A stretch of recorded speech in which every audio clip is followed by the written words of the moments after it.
Let's talk about getting pregnant this year. You must have tried several years or several months or weeks trying to get pregnant and it has not worked. This year, you have to do everything possible to get pregnant. And I'm going to tell you tips on how to get pregnant this year. This year is year 2025. If you are 35 years and above and you have tried for 6 months and you have not gotten pregnant, you need to start seeking for medical help.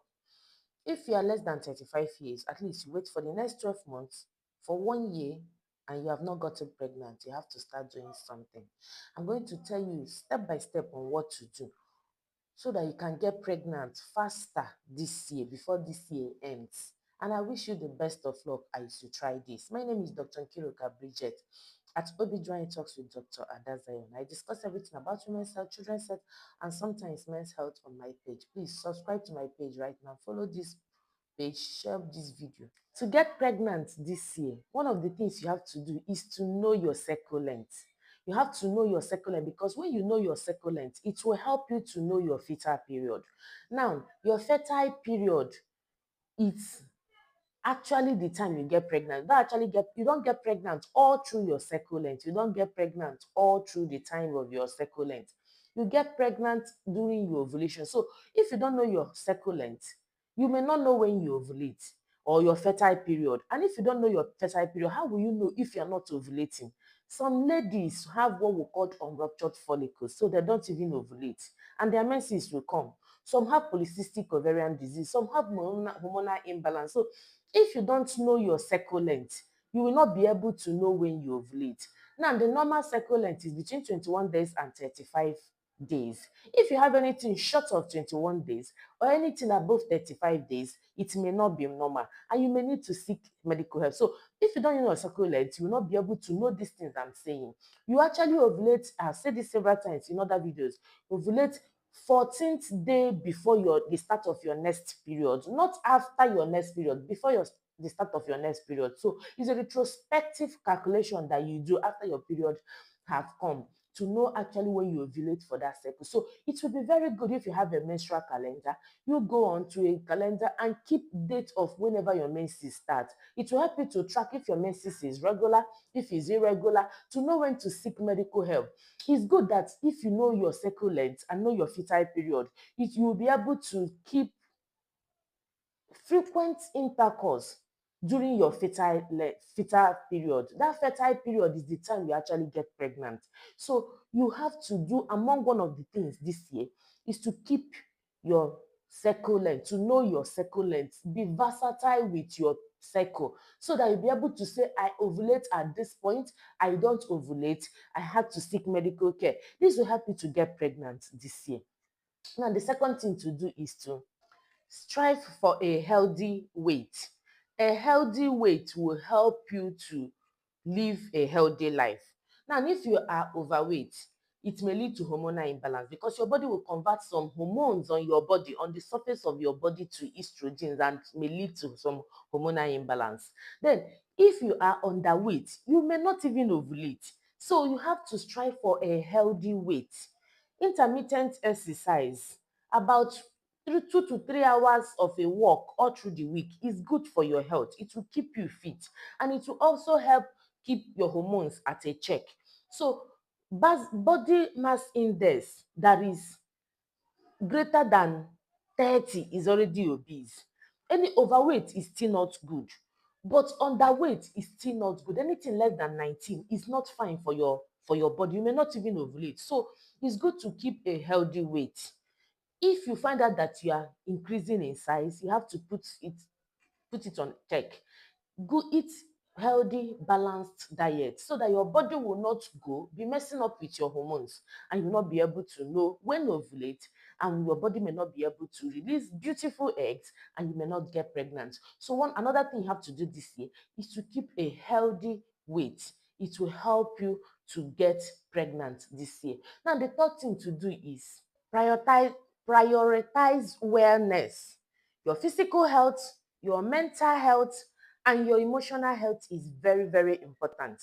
There's one thing with stress. Whenever you are stressed unnecessarily, it releases stress hormone that may impede with your inability to conceive. It will also cause your body to, your hormones to mess up. So prioritize wellness. Give yourself good mental health as much as possible. Take care of your health. Don't allow inability to conceive to bother you so much that is already is affecting your psychology. No, get support, take yourself out, speak with people. If you're a religious person, talk to God about it and leave it there. He will sort it out. Then seek men, discuss if it's beginning to weigh you down, discuss with people so that it will not mess up with your hormones. And I find out from years of practice that when we bother so much about inability to conceive, when we allow it to overwhelm us, the person does not get pregnant at that time. So it has to do with stress hormones being released by your body. Please prioritize wellness. Your mental health is very, very important. It also help you to, it will put you in shape to be ready to get pregnant so that you will be able to carry pregnancy to term. It also puts you in shape to know when you ovulate. It's very, very important. No, in fact, everything lies about knowing when you ovulate. So if you are so bothered, you may not even know that I've ovulated, and you'll not be able to get ready to get pregnant at that time. So prioritize wellness as much as possible. If you are the one that likes yoga, you can go on with yoga, you can go on with meditation exercises, you can go on with different types of exercises to keep your mood in check. So prioritize wellness this year so that you'll be able to get pregnant. Now, the next thing is to reduce to the barest minimum or eliminate totally every form of harmful substances. Things like tobacco, avoid intake of tobacco in any form. Avoid exposure to tobacco in any form. Tobacco exposure or intake can is harmful to your eggs. It's harmful to the sperm. And so it may not allow you to produce a good egg that is good enough for fertilization. Even if you get pregnant, it may affect the new baby, the new embryo that is formed. So avoid exposure to tobacco.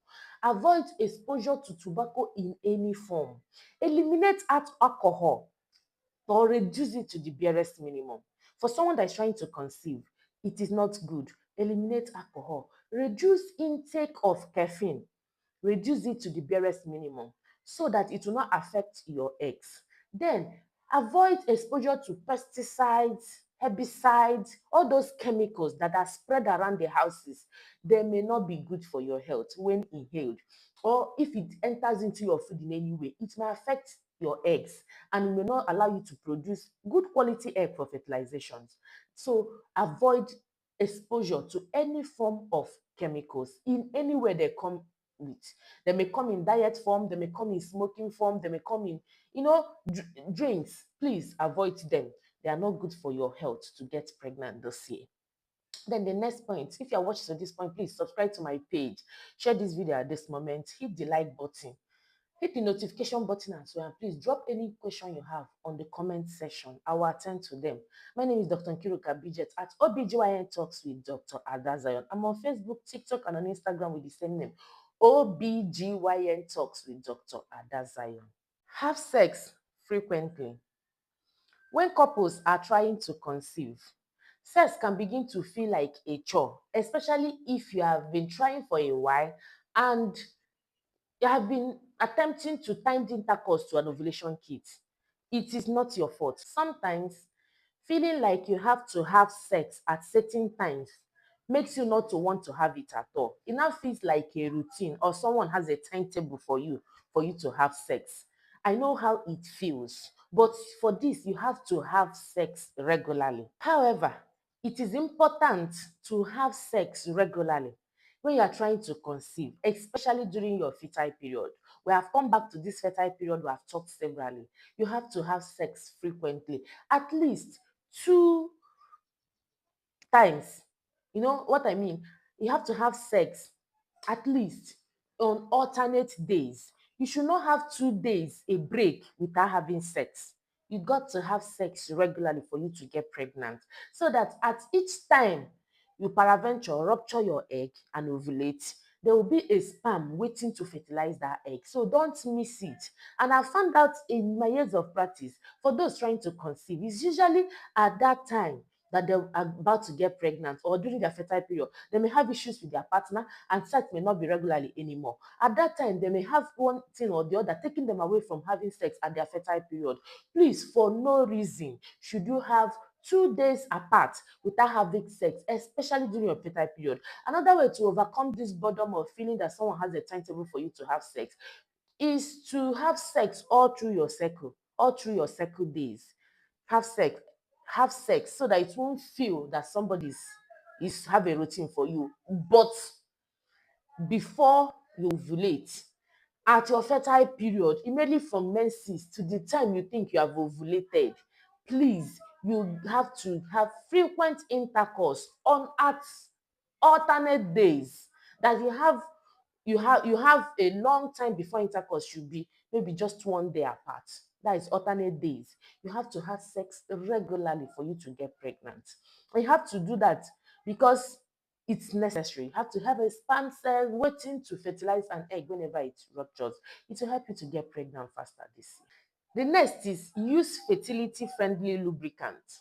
Now, you may have frequent intercourse and you may not feel like it again and the place is already dry. However, if you're going to use a lubricant, that you're not using natural lubricant from the body, from the Bartholin's gland and from the cervical gland, if you're going to use a lubricant, please use fertility friendly lubricant. There are lots of them in the market.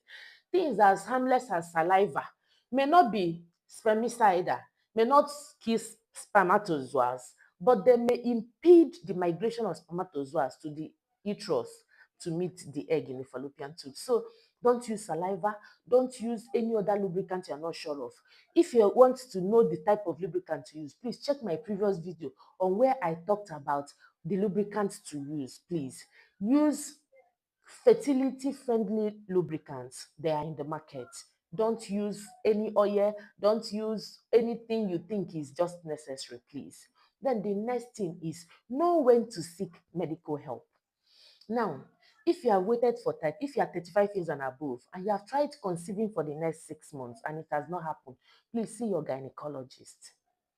Now, if you have waited for 1 year, you are less than 35 years and you have waited for 1 year and you've not been able to conceive, please seek medical help.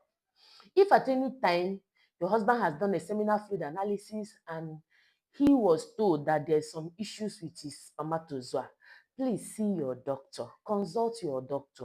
If you don't have any, please hit my WhatsApp button now. Only WhatsApp. Let's talk online consultation. You need to get pregnant this year. I wish you the best of luck. If you have any question, drop it on the comment section. Know when to seek help. Another thing is, if your menses has been irregular, remember what I said is the normal menstrual cycle length. If it has been regular or you don't think you are ovulating, please see your doctor. Actually know when to seek medical help. Don't be tired. You have to get pregnant this year and it's going to happen for you. I wish you the best of luck. I'm waiting for your testimony. Share this video at this point. See you next time on my next video. My name is Dr. Nkiruka Bridget at OBGYN Talks with Dr. Ada Zion. I'm a consultant obstetrician and gynecologist. See you next time. Thank you for watching.